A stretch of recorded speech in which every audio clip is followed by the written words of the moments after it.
Ansambli folklorik Art Beslidhja në Lezhë festoi 12 vjetorin e krijimit të tij, përmes një koncerti në Pallatin e Kulturës Det Ndue Lazri. Në këtë aktivitet të veçantë, fëmijët pjesëmarrës në ansambël sollën një performancë të pasur me valle tradicionale, pjesë instrumentale në çifteli si dhe këngë folklorike, duke treguar për kushtimin dhe talentin e tyre në ruajtjen e trashëgimisë kulturore.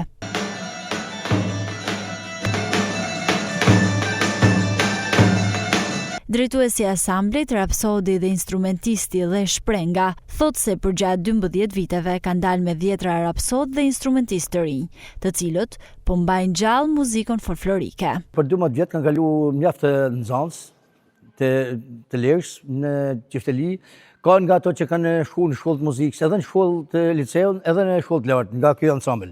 Ne kemi marrë shumë çmime të para në kombëtare, kemi marrë trofeun kombëtar.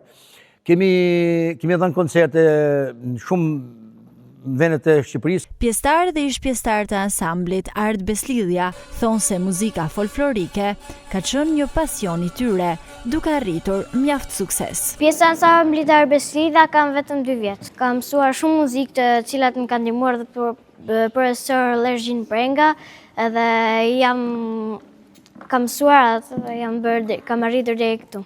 Kam rreth 3 vite që jam pjesë e ansamblit Art Beslidhja, edhe po bëj vitin e 4, duke u marrë me çifteli, me sharki dhe me tupan, por gjithashtu duke kaluar edhe një kohë të bukur me miqtë e mi të ri, që mund të them që janë edhe premtues në të ardhmen për pjesën e folklorit. Më pranoi, kemi marrë pjesë në shumë koncerte, kemi shku në shumë vende, kemi vizituar përpos që edhe kemi fitu, por kemi marrë edhe dije. Ansambli Art Beslidhja u krijua 12 vite më parë dhe që prej themelimit kanë marrë pjesë në një sër aktivitetesh brenda dhe jashtë vendit, duke u vlerësuar me çmime të ndryshme për kontribut në promovimin e kulturës shqiptare.